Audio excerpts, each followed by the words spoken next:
social nonsense. We did not, repeat, did not trade weapons or anything else for hostages, nor will we. Read my lips.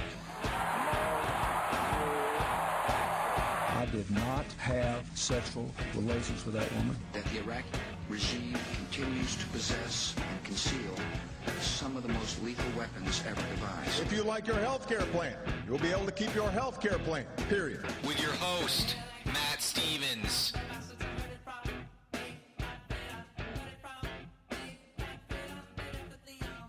Hello. And welcome to Social Nonsense, part of the Matt Show Network. You can follow me on Twitter at the Matt Show 365. You can do the same on Facebook if you want, at the Matt Show or Facebook, whatever, the Matt Show 365. Thank you so much for listening. It is Monday, of course. I hope everybody had a good and safe Pride weekend. We'll get into that a little bit because, we can't go by where we limit rights for people based on other people's right to do whatever the hell they want. And so we'll get to that. We're going to break down a little bit of the president's and here's the thing, you'll find out something about me. I don't care that the president goes on, quote, vacation, because to me, the president is never on vacation.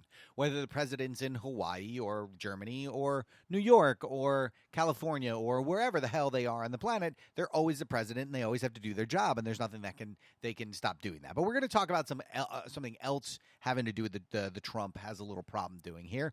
Grover Norquist tried to teach us all a lesson yesterday. And it turns out that the lesson was turned on him because people on Twitter sometimes are amazing and sometimes are terrible, but a lot of times amazing. The Intercept did an interview with Ralph Nader, and we're going to get into that in the second segment today. And it's a great interview, and it's just, my God, can Ralph Nader be the head of the DNC, please? Seriously, that would be amazing. How about we just do that? Just make Ralph Nader the head of the DNC. We will get into that. But we're going to start with our friends, the Supremes.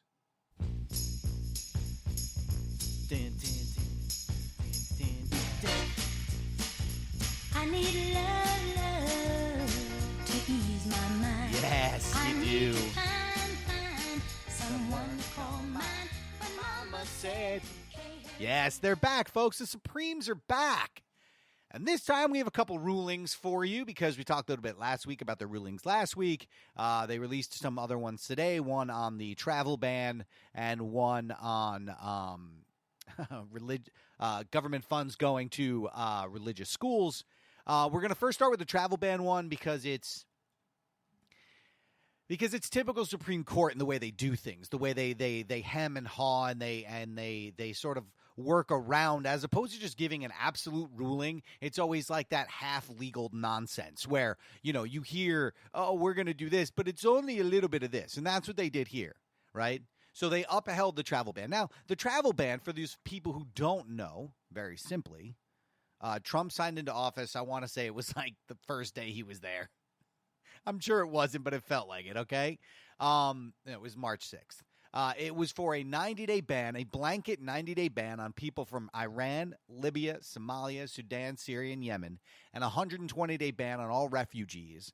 And it was for the government to take time to vet to look over the procedures in which they use to allow people into the country.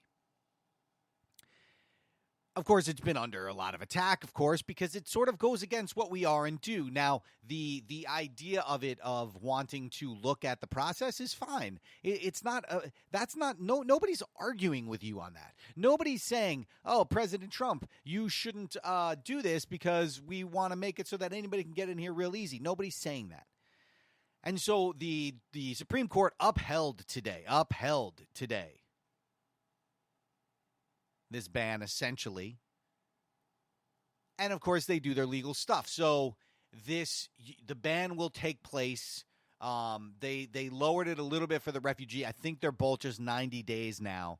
And what they're doing instead, unless you are a bona fide. Now, this was in the original ban about being a bona fide. So if you have connection to somebody, if you are a family member or awaiting a job or going to college or whatever, and you already have, you're allowed in. This is for new visas going forward, or whatever you want to call them. Okay? And then they, of course, they don't really judge anything. So they give us that, which is essentially saying the ban exists, right? They're essentially saying the ban is a go, right? And then instead of ruling on whether the president has the power to do such a blanket thing, instead of ruling on that, they said, well, we hope that people in Congress will just deal with this, and that when we come back and talk about it in October, it won't really matter because you guys will have fixed it and they'll have fixed the problem with the vetting process and we'll move on. And that's what they did. So we kicked the can down the road again another couple months. Now the travel ban goes into effect. You had people like Gorsuch on the court not want to even have the bona fides clause enacted and just say a straight ban on those countries for this amount of time, because he said that opens up legal loopholes either for people to get in or people to be left out, or it's just going to flood the court with legal nonsense for the next 90 days. He's not wrong. I wouldn't call it nonsense. I would say people might have the right to come in and they're not being allowed in. But it's what they do, right? It's gray, because the law can't be absolute for some fucking reason. It's got to be gray. It's got to be this color gray where nothing ever gets fixed. Nothing ever gets changed. Nothing ever gets acted upon. Unless it's money going to rich people. Then it's just straight boom, yes, money is speech. But every other thing is some sort of like backwards ass thing where some other idiot can find another legal loophole to squeeze through the little crack that you left when you left it open. We need a ruling on the president's reach of power on this. I could care. Look, the ban sucks, right? Okay, fine. It's 90 days. Fuck, we could have had the thing already done almost. Instead, now it's 90 days starting Wednesday. And you had to know the Supremes were going to go with him on it. I mean, Gorsuch had no choice. He had no choice. The problem is we leave out countries, and we talked about this last time. They left out countries. But we're not going to talk about the ban today, the ban itself. But the fear, right? It's always about fear, right?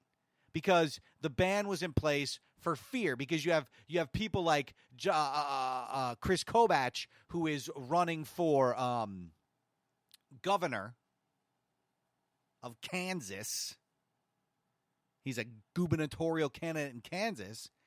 He wrote a paper for Breitbart last week saying this.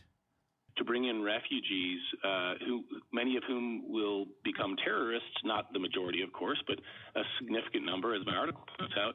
I mean, you can't just say that with no facts. And you can go to Breitbart and read the article. And he talks about, yes, he names some. He names like 10 out of the, what I'm sure is thousands of people.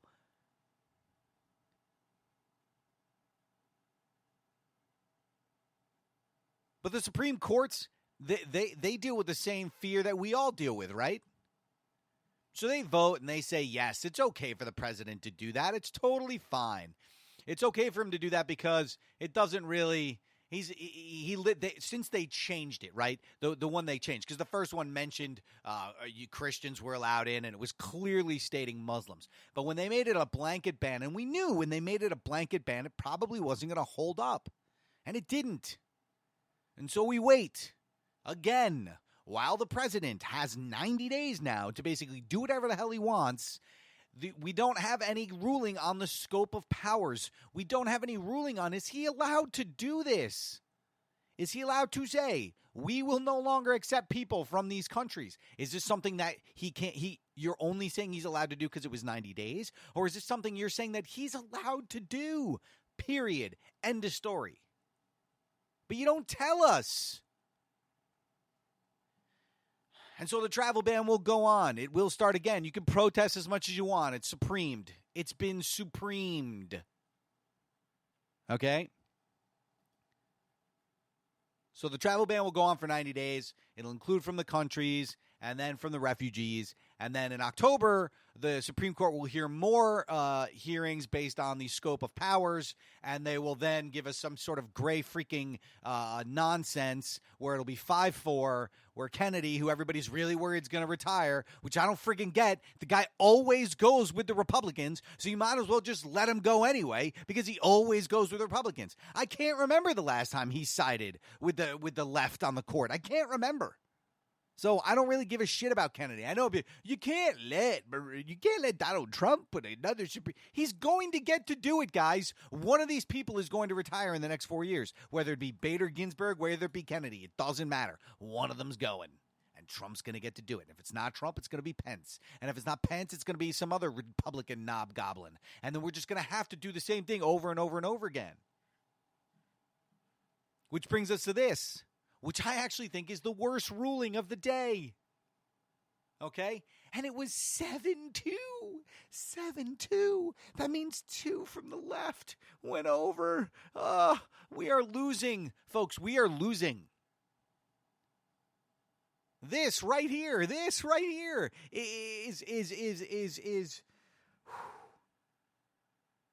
the first nail in the coffin of losing religious freedom in this country. And if you don't believe me, just listen. And you'll say, well, you can't make that correlation. And I can, because the first step is always a very small step. It's always just a crack, right? It's the first sort of crack in the glass ceiling, so to speak, right? And all you're waiting for is that last final nail to sort of break it. So in a 7-2 ruling, the Supremes allowed a Missouri church to use public funds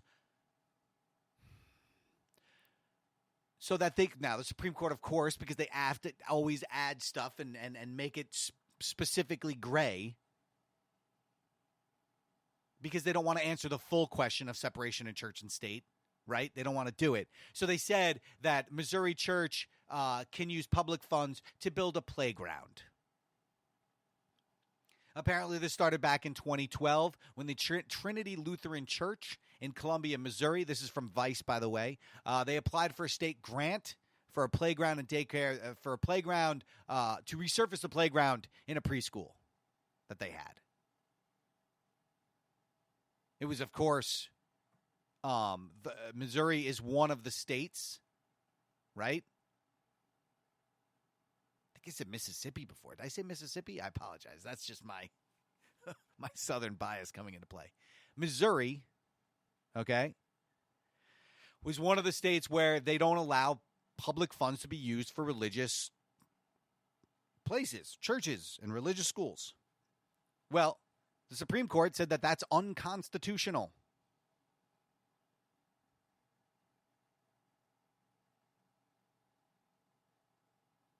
Now, Justice Roberts tried to walk it back and say, the consequence is, in all likelihood, for a few extra scraped knees. But the exclusion of Trinity Lutheran from a public benefit for which it is otherwise qualified solely because it is a church is odious to our Constitution all the same and cannot stand. But they don't pay taxes! They don't pay taxes! That is a handout. That is the definition of a handout, okay? They don't pay taxes. Therefore, they don't get public money. They get people giving them money all the time. And if I can't have public funds used for fucking abortions, then I don't want public funds used for anything having to do with a church. It doesn't actually isn't odious to our Constitution. It's not. It's not. And the fact that you don't know that scares hell. The fact that 7 of them didn't know that scares the hell out of me.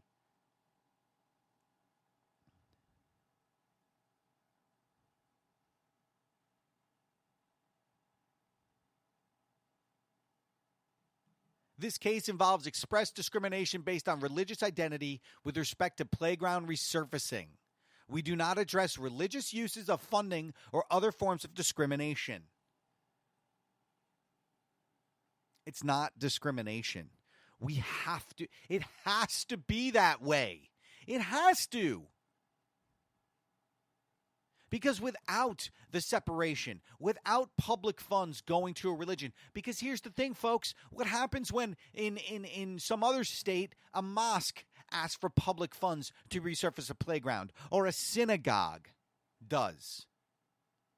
What happens then? Are they allowed to do it?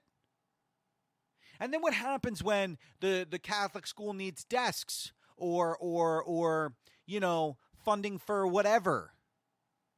Books. What happens then?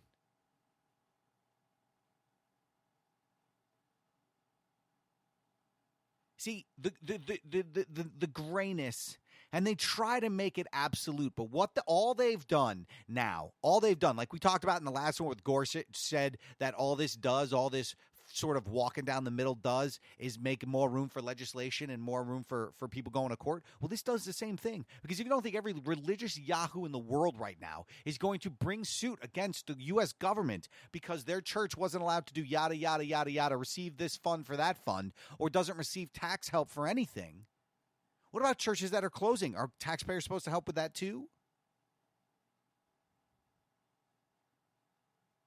The can of worms that has been opened here is monumental, and it's scary as hell, especially if you're somebody like me who believes in religious freedom. I absolutely believe in religious freedom. I choose not to have a religion. That's not the point. I'm saying that you should be able to have yours too. But when the first tick is gone between the separation of church and state, and that's what this is, because up until this moment, religious organizations did not receive taxpayer funds for anything. They weren't allowed to ask for them for anything because they didn't pay taxes. They don't pay taxes. And that's it. Because you don't think the next crack is coming? You don't think already after today, you don't think the American Family for Christian Growth or United Americans for Faith or what other crackpot organization out there isn't going to just start suing based on whatever just to try and break through some more? And if you're the Supreme Court, are you really going to hear each individual case? Because they're all coming. We didn't get public funding for a new parking lot. We didn't get public funding for a new roof to our church. We didn't get a public funding for blah, blah, blah, blah, blah. Where does it end, guys? And they just left themselves open to it. But we're not going to comment on the thing that everybody wants us to comment on. And of course, the two that dissent are Sotomayor and Bader Ginsburg, and they say this case is about nothing less than the relationship between religious institutions and the civil government, that is, between church and state. The court today profoundly changes that relationship by holding, for the first time, that the Constitution requires the government to provide public funds directly to a church. Its decision slides both our precedents and our history, and its reasoning weakens this country's long-standing commitment to a separation of church and state beneficial to both. Thank God that there's some freaking people with some brains in there.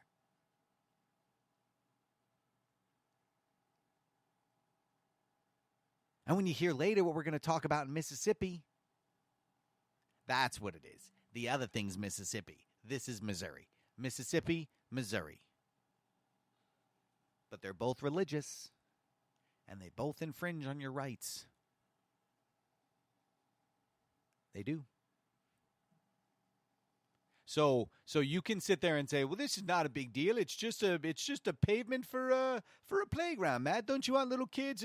I'm sure that church has plenty of money, guys. Just so you know, I'm sure they got plenty of money. Most churches do. Okay? And also, no.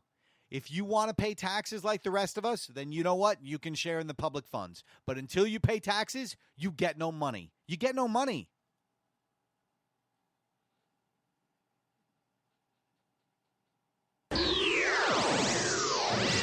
On to Ralph Nader. I mean, so this is an article on The Intercept. It's by John Schwarz. You can follow him. I want to say it's at Tiny Revolution. It's a great read. Please go read it. Please, because, look, if you're like me and you are not wearing the rose-colored glasses of the Hillary Clinton campaign, and you're not wearing the, oh, it was misogyny, or, oh, it was Russia, or, oh, it was the leaks, or oh, it was blah, blah, blah, or oh, it was just this year. If you're not wearing those rose-colored glasses, then you're going to love this article because the man should be running the DNC. It's literally that simple. He should be running the DNC. So, Schwarz, and I'm going to read most of this verbatim because it's just so well done. Okay. So he talks about, Schwarz is asking about the history of Democrats caving, right? Whatever that means, whether it be on policy, whether it be on taking funds from banks, whatever that is, okay? And then Nader goes, do you want me to go through the history of the decline and decadence of the Democratic Party? Okay. And he goes back to 1979. Now, I'm not as well versed as this. I learned a lot of new things today about what the Democratic Party did. I know a lot of what they've done since Clinton's been in office. But before that, I didn't, there's not books on the minutia of when the Democratic Party did this and that. And so I did learn a lot from this. And first, he says this. The first big one was in 1979. Tony Coelho, who was congressman from California who ran the House Democratic campaign treasure chest, convinced the Democrats that they should bid for corporate money, corporate PACs, that they could raise a lot of money. Why leave it up to Republicans and simply rely on the dwindling labor union base for money when you had a huge honeypot in the corporate area? And it begins. Now, we chide people now like Cory Booker and Hillary Clinton and all those people for being on the teat of the big banks, and we see that it started in 1979. See, up until then, we had the sort of moral high ground, if you will, right? And then it started to change because once the money starts rolling in, and if you go back and look at Hillary Clinton, when she was first lady, she believed in a lot of different things when she was running for governor and receiving money. And when you start receiving money, well, everything changes. And then he goes to talk on about how the one of the next problems was they didn't know how to deal with Reagan. They didn't know how to deal with Reagan. They lost the election and they lost huge. They lost seats in the Senate, right? That was when they started to lose the House slowly but surely. But they didn't know how to deal with Reagan, okay? They didn't know how to do it. He was soft in the way he talked. He was smiled. And he says, you can say terrible things and do terrible things as long as you have a type of presentation. And isn't that true? So we don't know how to deal with Reagan, right? And then,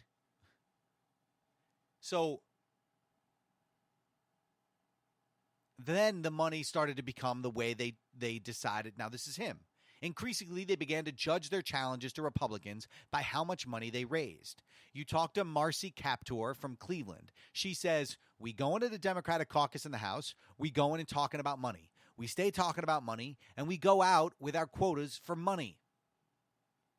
Now, what does that do, right? When it only becomes the money and where you have to get the money from, well, then you start to get rid of your issues because you're not going to me for money. You're not going to the union members you used to go to for money. You're going to Wall Street for money, and then you're going to do what Wall Street wants. And he says very succinctly, as a result, they took the economic issue off the table that used to win again and again in the 30s and 40s for the Democrats. The labor issues, the living wage issues, the health insurance issue, pension issues. And that, of course, was a huge bonanza for the Republican Party because the Republican Party could not contend on economic issues.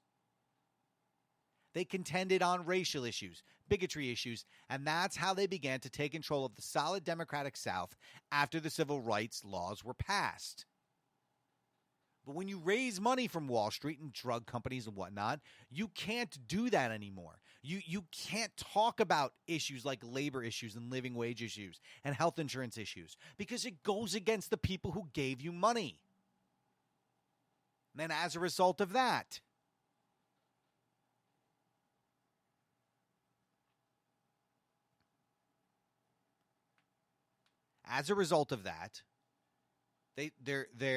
they became less about those issues, which affected everyday people, and the Republicans started to co-opt those issues, even though they weren't really co-opting those issues, but they started to seem like they co-opted those issues, and all of a sudden the Democrats became the party of the elite and the rich, and the Republicans became the party of the working class, even though they were all taking the same money, even though they're all taking the same money. But then you become the party of the coast, right? Because you become liberal party. So you start basically only talking about social issues, which is very much the East and West and coast and some states in the middle.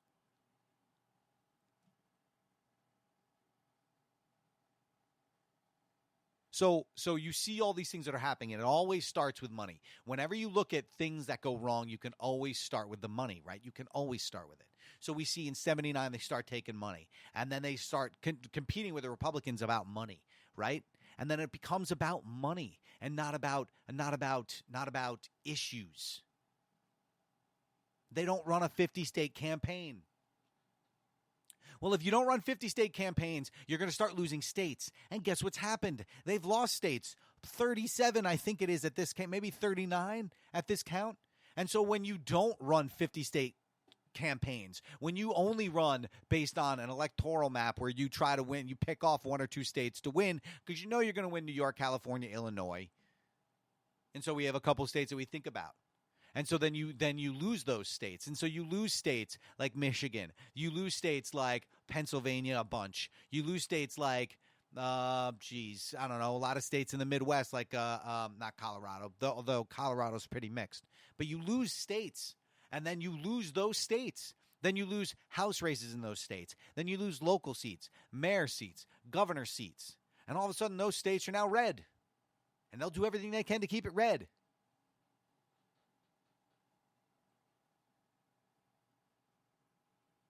So they abandoned the red states completely, which he talks about. They started losing Senates because they used to have, you don't understand, Democrats used to have Senate seats in Montana, Wyoming, Idaho. Now they still do in Montana, but let's be fair. John Tester is a Republican, okay? So they started losing these seats and they can't get them back because they don't run campaigns there anymore. And if you don't really run campaign, they do, but it's a very, just on the surface campaign.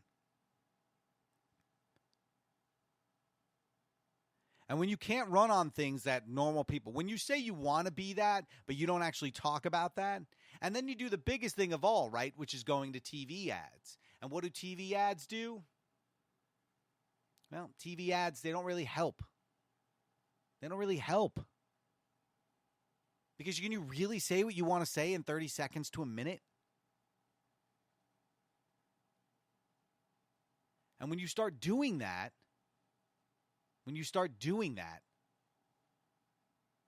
you don't talk about policy anymore. You talk about slogans. You talk about things like that. You don't talk about policy. And what happened when you started losing all those states and you started running on slogans instead of policy? Well, you started losing all those states, and those states became right-to-work states. And those right-to-work states made made it almost impossible for labor unions to exist, which was one of your big bases.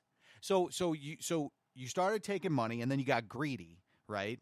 And then you started not talking about the issues that affected us on an everyday basis because you couldn't, because the people that were giving you money were the ones that would hurt if they did that. And then you started losing states. And as you started losing states, you never went back there to try to re-win them over. And those states started red. And then the people who actually did give to you, labor unions, did things like that, no longer exist. And they can't give you money. And now they're against you. And the final thing he talks about is the blame game, which is the Democratic Party loves to blame people. They love to blame Ralph Nader for 2000. You know what? I'm sorry, but if you didn't beat George W. Bush by at least 5%, you didn't deserve to win anyway. It was 537 votes or something like that. Are you kidding? We need third-party candidates. We need them. You cannot like Jill Stein all you like. I didn't like Jill Stein. I don't like the person. I wasn't voting for the person. I was voting for the idea. I was voting for the idea that we have a third party that can push the other two parties from being almost the same fucking party.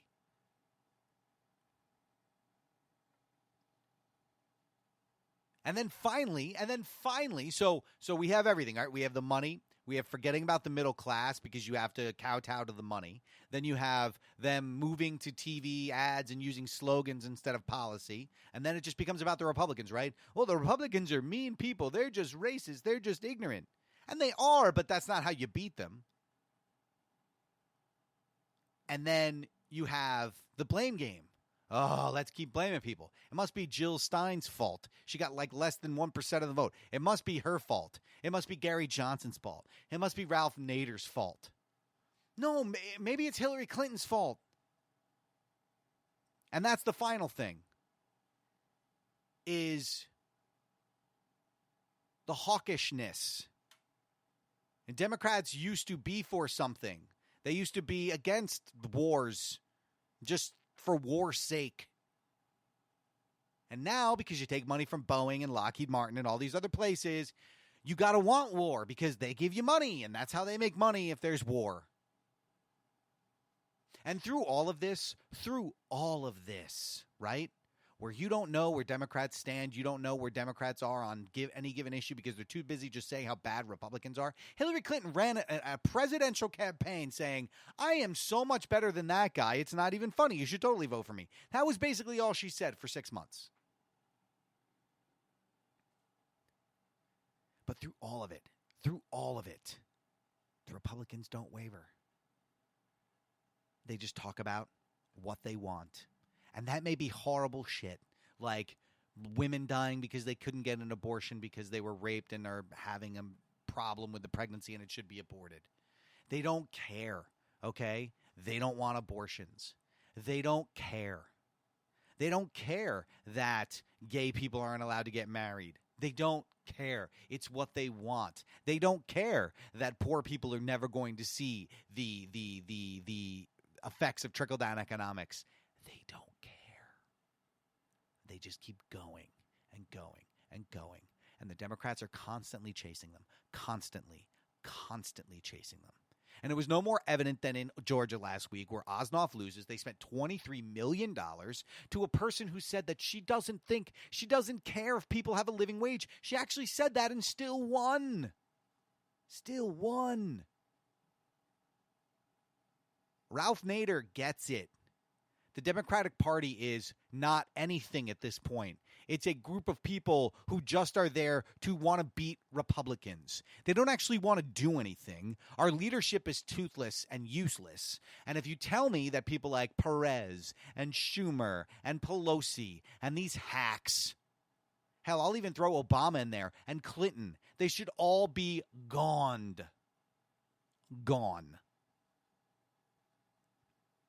And we need to come back to a party that has ideals and issues and run on those issues because we are on the side of good. We are on the side of right.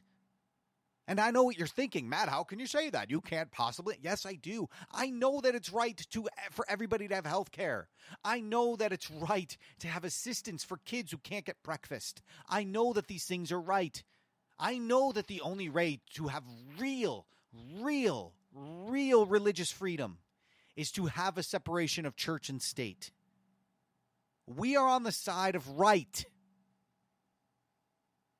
And we lose because we listen to people who are taking money in one hand from banks, the war machine, and whoever else, big pharmaceutical, all those people, while with the other one trying to hold our hand saying, we're going to help you through this. We're for gay people. We're for straight people. We're for black people. Just be for people. The other stuff will work itself out. I know, and I'm not saying we shouldn't talk about that stuff. That's our job to do. Run on issues. Because we're lost. And right now, 2018,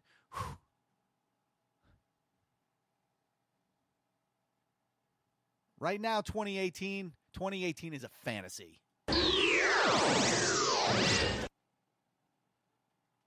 On to our good friend Grover Norquist. I really want to meet Mr. and Mrs. Norquist because I want to ask him what possessed them to name their stupid kid Grover, but whatever. They probably really love Grover Cleveland, right? You know, probably. Good? Yeah? Okay. And I'm slipping this in here because it's fun, and there's not a lot of fun happening right now. And this is fun when somebody does something stupid, right? So Grover Norquist, you can follow him on Twitter at Grover Norquist, spelled like it sounds. And he types, "How Republicans are born. Daughter 8 has been savings up to buy her first guitar. Found it for $35. She had exactly 35. Then, ... sales tax. Dun, dun, dun." See, yes, but you should not have been a dickhole father and said, you know what, honey, there's going to be tax on there, so you're going to need, like, say, $38.50, whatever the tax is wherever you were.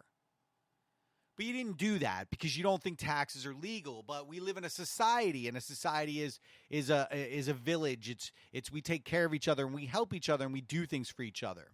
And unfortunately, the rich people in this country always think that we shouldn't have to pay taxes because they can afford to do everything, and that it wouldn't matter.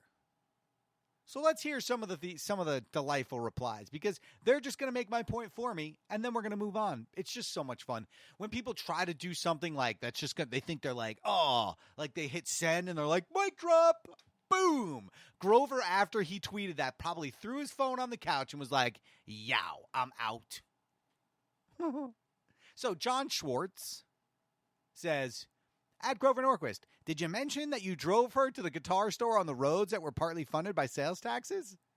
Charles Gaba, in a car which only has seatbelts preventing you from being badly injured in an event of a crash due to taxpayer-funded regulations?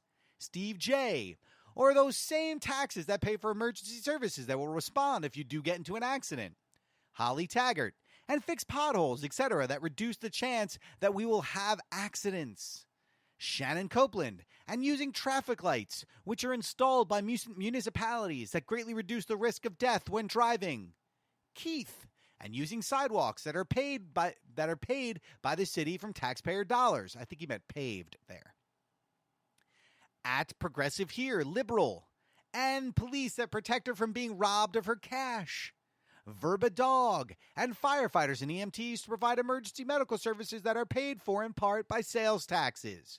Ferdinand Chubb, and were able to send his tweet due to government research and investment in the internet. Peter Butler, how about the taxes that fund public elementary school music programs that provide a necessary foundation for our guitar teachers? Texas Resistance, and the library where she could go to research why we pay taxes. Rick, and that she doesn't have to go potty outdoors because of extensive sewer system paid by tax dollars. Daddy, where does poop go when you flush? Pete Forrester, finally. Translation, how Republicans are born. Not doing their research and blaming strangers for their own ignorance. So, right? And it's so true, because that's what Republicans forget about when we talk about taxes. That's what they forget. And they shouldn't forget it because it's important. It's important to remember that we pay taxes not because we like it. We pay taxes so that we all have this sort of, and I don't want to say same jumping off point, but we sort of have, the veil of ignorance exists, right? The idea that not every person is going to grow up rich, or that not every person is going to grow up with stuff, but at least they'll have basic things like roads and sewers and schools and things like that. And then after that, it's up to you. Get a job, do what you can. But let's be fair. If you had to pay for firefighters, cops, it'd be lawlessness. There'd be fires set all the time. I wouldn't be able to call the police or fire department for them to come put out the fire. Why would I do that? I just lost everything in a fire. So once again, Republicans lose the argument on taxes, but guess what? They're going to win in the end, because they're going to end up cutting more taxes for the rich and probably raising your taxes in the end. On to Mississippi. And a federal court, gewillt with the speaking.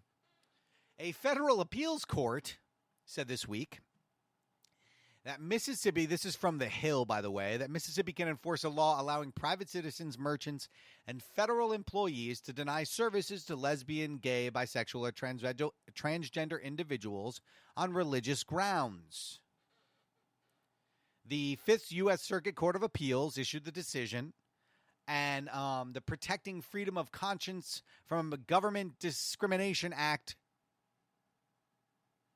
blocking the enforcement of the law. Oh, no, sorry. The Fifth Circuit Court of Appeals, and they overturned another court blocking that law. And the law is the Protection Freedom of Conscience from Government Discrimination Act. I'm going to say something that's not going to be a popular opinion amongst people who would consider themselves progressives. I don't care. And again, I'm a white guy, so I don't really come across this. But I'm saying that I feel like if you own a business, if you are a private citizen, if you are somebody like that, and you pay your taxes and you do that stuff and you want to say, I don't want gay people in my restaurant, well, you should be allowed to do that. Now, the consequence is those people can stand outside your restaurant and call you whatever they want. Right? But where I have I have a problem with all of it because people should just shut up and relax, okay? My problem is that federal employees should be this should not happen with federal employees. When you work for the United States government, you are not a Christian. You are not a Muslim. You are not a Catholic. You are an atheist. You are a person who follows laws, and laws are set there for you to follow. The Supreme Court has said that it is legal for gay people to marry in this country. And just like the workarounds with abortion, where you got to be a doctor assigned to a blah with the thing in the hospital and you need all the crap to do this, and that's why abortions are basically becoming illegal everywhere without saying that abortions are legal, the loopholes have started now with the gay marriage. And this is the first one. Because they can just say, I'm not giving you a license because I'm Christian and I think you're a horrible person.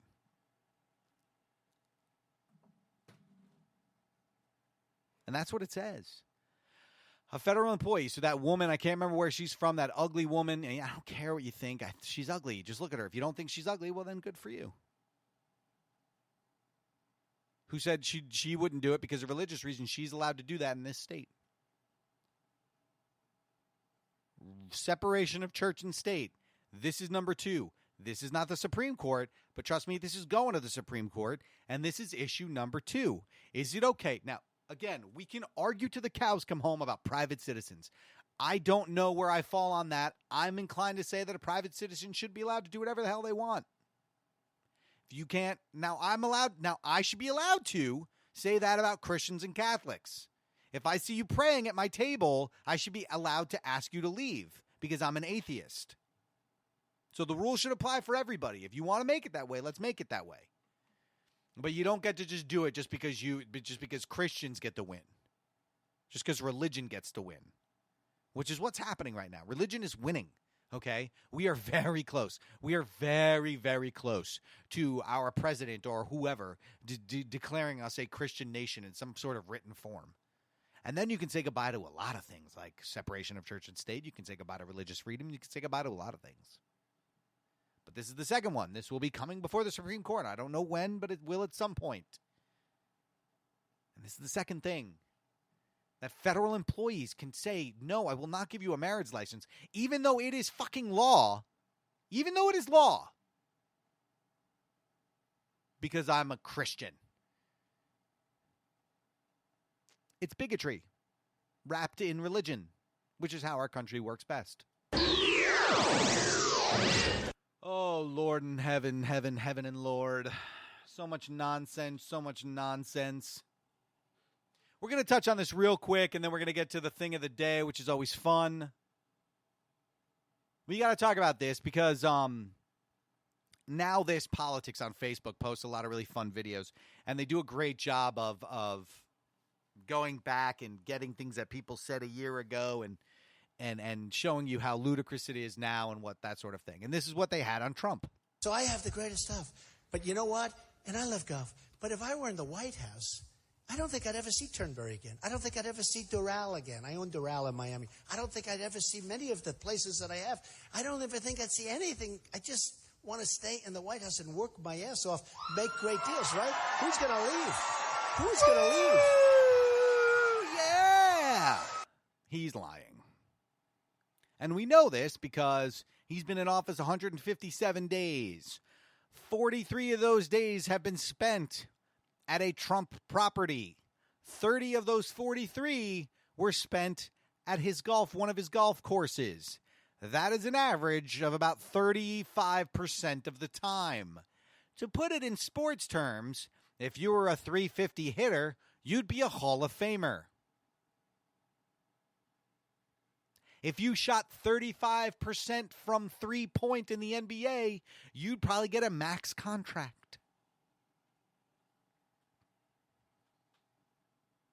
Just saying. So he's lying to you. But if I were in the White House, I don't think I'd ever see Turnberry again. I don't think I'd ever see Doral again. No, of course not. Not ever. And so by ever, he means like 5 days. Monday through Friday. I won't ever see them on Monday through Friday because he's doing this. Want to stay in the White House and work my ass off. It is not true. So just so you know, whenever you hear somebody talk about it, and now listen again, I'm parsing here because I'm not talking about him playing golf, and I'm not talking about him leaving the White House. I don't care. What I care about is him going to his properties. The double dipping has got to stop. Okay, he is making money off of taxpayer dollars by staying at his properties 35% of the time when he has a room that's already paid for sitting in the White House. He can play golf every day of his life if he wants to. I don't give a shit. I don't care. I don't care. What I care is that he does it at his golf courses. What I care is that our tax dollars are being used for him to golf at his golf course so that his kids who run his company while he still runs his company get all the money. That's the problem. That is the problem. So golf all you want, but do it at public courses and stay out of my face. Stop double dipping. It's time for the bad shit. Hail Trump! It means that what the Jews have, we have. The worst. Crazy pants. Perpetual war, corruption, and pedophilia party. Help! Help! I'm being repressed. For some reason, homosexuality has become the issue for the left. It's satanic. Brain Games is now over. Thing of the day. Yeah? Okay. Welcome to the Batch of Crazy Pants Thing of the Day. We got actually two things for you today. One of which is pretty quick, so we're going to do that first. This is Britt Hume on Fox News Sunday, and he's really confused. Britt doesn't understand. He doesn't even understand what's going on. What's all this crap about? But what crime? Right. Can anybody identify the crime? Collusion, while it's obviously would be alarming and highly inappropriate for the Trump campaign, of which there's no evidence, by the way, of colluded with the Russians, it's not a crime. So are we talking here about the president's firing of Comey being an obstruction of justice, and I got a grand jury on that? Is that what this is about? It's both things, Britt. How are you a news guy and don't know this? Unless you're just playing dumb for dumb's sake. And also, collusion is a crime. It is. Because if I say have a friend, right, and we talk about killing somebody, and then my friend goes out and kills somebody, I can be arrested based on the fact that we talked and planned it out beforehand. And yes, the actual talking they did about what could happen in the election if they did is not necessarily the crime, but when the Russians did it, if we find out that Trump asked them to do it, that is in fact a freaking crime. Also, firing the head of the FBI who was investigating you because of the investigation is also a crime. He's being investigated for both. Now, he's apparently not under investigation for the Russia collusion. They're investigating his campaign, the people in his campaign. But the Comey thing is absolutely about him because he fired him because he was investigating the Russia collusion thing. Come on, Britt. You're better than that. You're really not better than that, but I just thought I'd give you the benefit of the doubt. You know what I'm saying? So Brit Hume, that was just one of, like, the playing dumb. I love it, the playing dumb. I mean, the collusion with Russia, I mean, it might be bad looking for his campaign, but the fact that he would help a foreign government manipulate our elections, I mean, that can't be a crime, can it? Idiot. You're an idiot. Haven't we all had it up to here with companies promoting the homosexual and gender confusion agendas as if... Okay. Why did I do that? Because I wanted you to hear her voice first. Because she sounds like a little sweet lady, doesn't she? That's Linda Harvey. Linda Harvey's a bigot. She's a, let's see here. Because we're seeing a lot of these people anti-activists. She's an anti-LGBTQ activist, and she's part of Mission America. And she's pissed off. She's pissed off, guys. She's pissed off because McDonald's had the nerve to put rainbows on the French fry thing. Haven't we all had it up to here with companies promoting the homosexual and gender confusion agendas as if they're doing something wonderful? Yes. They are doing something extremely harmful, especially when they have customers who are families and children, by implying that these are valid and acceptable behavior. But keep in mind, it's okay when there's family and children involved to preach hate and to preach difference and to preach that somebody who is different from you is not as good as you. That's okay. Keep in mind, preaching equality and being who you are and not letting anybody tell you that who you are is wrong is bad, but teaching the value of the person who's different from you is wrong, the person who is gay is wrong, and only God's law is right. That's okay.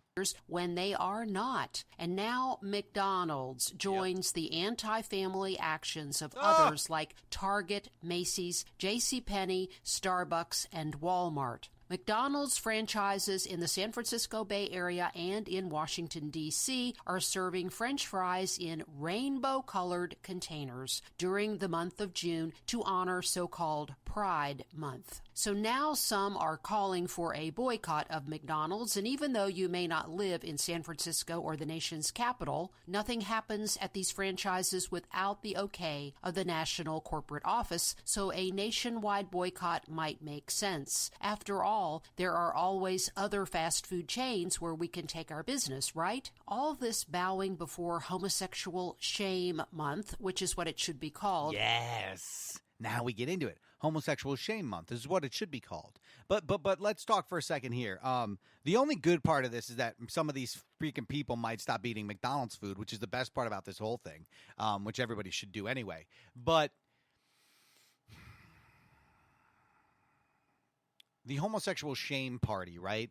Because you don't believe in the homosexuality, so you think they should be shamed for being who they are and the co-opting of the rainbow, right? And that's what they do, right? That's what she does, okay? So first she starts you with this. They are doing something extremely harmful, especially when they have customers who are families and children. Yep. By implying that these are valid and acceptable behaviors when they are not. They are not accepted. It is not acceptable to be gay in this country. All this bowing before Homosexual Shame Month, which is what it should be called, and this theft of the rainbow is really disturbing. Yes, it's totally disturbing, and the theft of the rainbow is the worst. But it wouldn't be a day. It wouldn't be a day with Miss Harvey if we didn't have a Bible quote.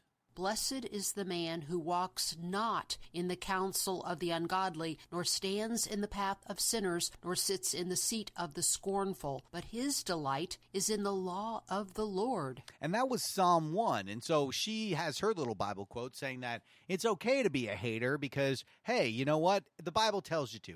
Well, I'm going to read you some for the reverse of that. And I think I might have more than you have. We're going to first start out with Ephesians 4:3-2. And ye be kind one to another, tender-hearted, forgiving one another, even as God for Christ's sake hath forgiven you. Ephesians 4:29-32. Let no corrupt communication proceed out of your mouth, but that which is good to the use of edifying, that it may minister grace unto the hearers. John 15:12. This is my commandment, that ye love one another as I have loved you. Luke 6:31. And as ye would that men should do to you, do ye also to them likewise. John 4:20-21. If a man say, I love God, and hateth his brother, he is a liar. For he that loveth not his brother, whom he hath seen, how can he love God, whom he hath not seen? Basically put, if you don't love your fellow man when you're looking right at them, how can you love God when you've never seen him? Proverbs 24:17. Rejoice not when thine enemy falleth, and let not thine heart be glad when he stumbleth. Matthew 7:12. Therefore all things whatsoever ye would that men should do to you, do ye even so to them. For this is the law and the prophets. For that is the law and the prophets. If you know Godspell, you'll know that one. I could keep going. There's more. Peter 3:8-12. Finally, all of one, be ye all of one mind, having compassion one of another. Love as brethren. Be pitiful. Be courteous. Philippians 2:4. Look not every man on his own things, but every man also on the things of others. So you hate gay people. Probably because you're a religious bigot and you don't know any better. And when you use the Bible to preach your hate, I can always find more Bible quotes that say love is the answer. Equality is the answer. Us treating each other the way we want to be treated is in fact the answer. Is slapping rainbows on sin? Slapping rainbows on sin is not the answer. The reason the gay community uses the rainbow is because it's supposed to be accepting of all people, right? And you take that as it being, well... Is slapping rainbows on sin? And so we have this woman here who is telling people to boycott McDonald's, which is great. Boycott McDonald's. I don't care. If you want to boycott all those places, I don't care. That's your prerogative. I think you'll end up being healthier for it. But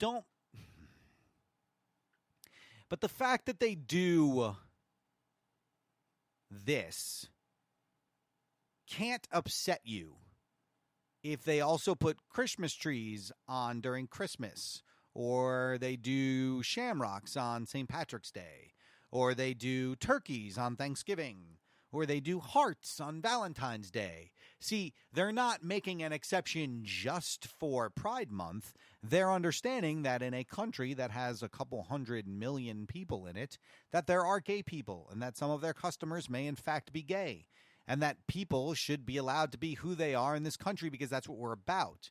But you see, people like you don't want that. And this is sort of the theme of the show today, isn't it? And this is the cracks we're seeing because let's be fair.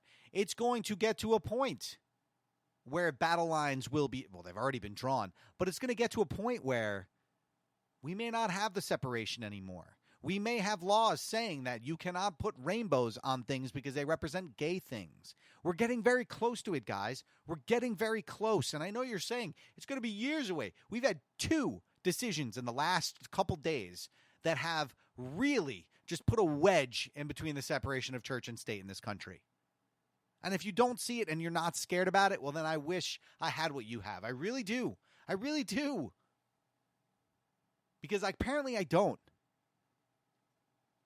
So, Linda, on Gay Pride weekend, we hope you had fun doing nothing fun. And you had the dumbest thing. Because saying things like, all this bowing before Homosexual Shame Month, which is what it should be called, and this theft of the rainbow is really disturbing. Is slapping rainbows on sin? They are doing something extremely harmful, especially when they have customers who are families and children. That was the batshit crazy pants thing of the week, or the weekend.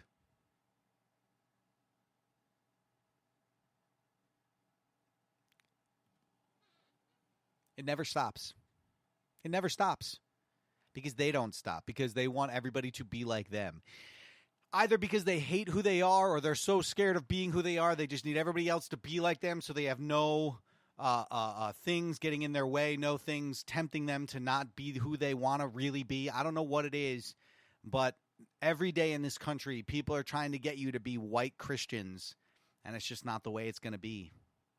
Thank you so much for listening. This is, of course, Social Nonsense. Every Monday night, 6:30. We're going to do sports tomorrow. We got Batshit on Friday. And, of course, the musical show every Sunday night. Thank you so much for listening. At the Matt Show 365, Clint plays us out.